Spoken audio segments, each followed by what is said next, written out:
ওম নমঃ শিবায়। বন্ধুরা, আমরা যারা ভগবানকে ভালোবাসি তারা অনেক সময় এই একটি জিনিস নিয়ে বিভিন্ন রকম চিন্তা ভাবনা করে থাকি।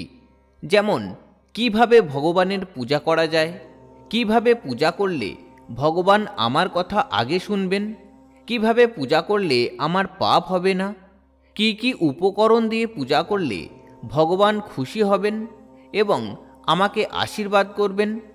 এমন সব নানান প্রশ্ন আমাদের মনে সব সময় ঘোরাফেরা করতে থাকে।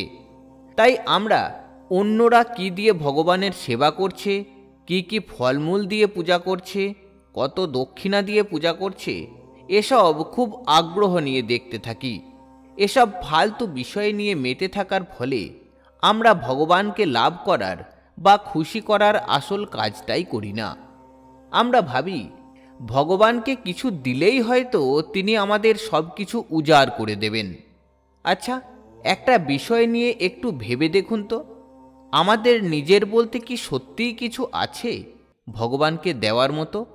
সামান্য কটা টাকার বিনিময়ে শুধুমাত্র মনের সন্তুষ্টির জন্য সামান্য কিছু ফল, মিষ্টান্ন এবং কিছু অর্থ দিলেই কি ভগবানকে সব কিছু দেওয়া হয়ে গেল? আচ্ছা, তাই না হয় ডালি সাজিয়ে ভগবানের উদ্দেশ্যে অনেক কিছু দিলেন, কিন্তু পূজার শেষে কখনো দেখেছেন যার উদ্দেশ্যে এত কিছু দিলেন সত্যিই কি তিনি কিছু গ্রহণ করেছেন কিনা? কখনো মন্দিরের কাছে গিয়ে ভগবানকে সামান্য এই একটা কথা জিজ্ঞাসা করেছেন যে প্রভু তুমি কেমন আছো? বা কখনো ভগবানের কাছে গিয়ে অভিমান করে প্রশ্ন করেছেন যে তুমি তোমার জন্য এত কিছু ফলমূল আমাকে দিয়ে আনালে, কিন্তু কোনো কিছুই গ্রহণ করলে না কেন? ঠিক যেমনটা আপনি আপনার পরিবারের বাবা মা বা অন্যান্য সদস্যদের সাথে করে থাকেন। আপনি কি জানেন এই সব অভিমান, এই সব প্রশ্ন ভগবানের কত প্রিয়? এই সব প্রশ্ন করলে তিনি কত খুশি হন এবং তিনি আপনাকে কতটা আপন ভাবেন?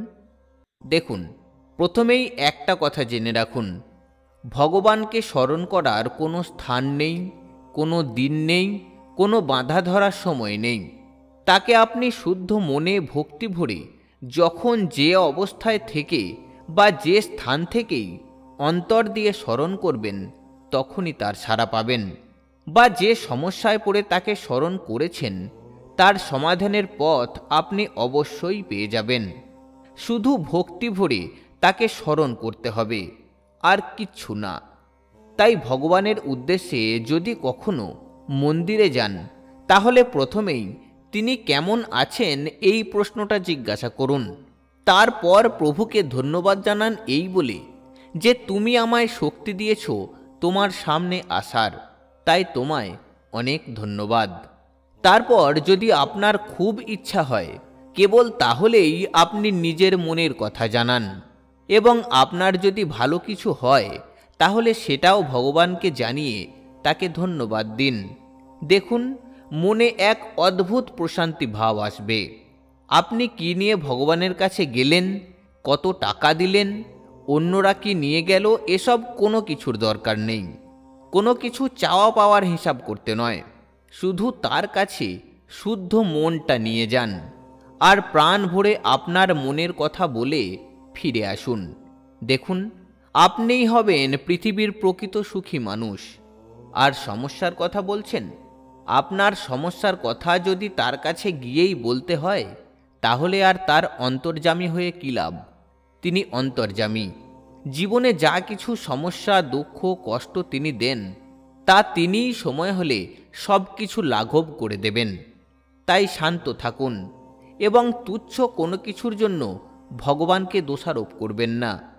যারা ঘটা করে ফলমূল নিয়ে মনের ভিতর অহংকার ও বাহ্যিক ভক্তি দিয়ে ভগবানের পূজা দেন তাদের একটা কথা জেনে রাখা উচিত। আপনারা কি জানেন, এত কিছুর এক কণাও গ্রহণ করেন না বলেই আপনারা এইসব ভগবানের সামনে তুলে ধরেন। কারণ ভগবান তার ভক্তের কাছ থেকে শুধুমাত্র ভক্তি রসই আস্বাদন করেন, অন্য কিচ্ছু না। আর যারা শুধুমাত্র লোক দেখানোর জন্য ভগবানের উদ্দেশ্যে অর্থ প্রদান করেন তাদেরও একটা কথা জেনে রাখা উচিত, তিনি হলেন রাজার রাজা, সমস্ত কিছুর মালিক। তাই মালিকের কাছ থেকে কোনো কিছু নিয়ে সেটাই তাকে ফিরিয়ে দেওয়ার মতো চালাকি করছেন, করুন, ঠিক আছে, কিন্তু অহংকার করে নয়।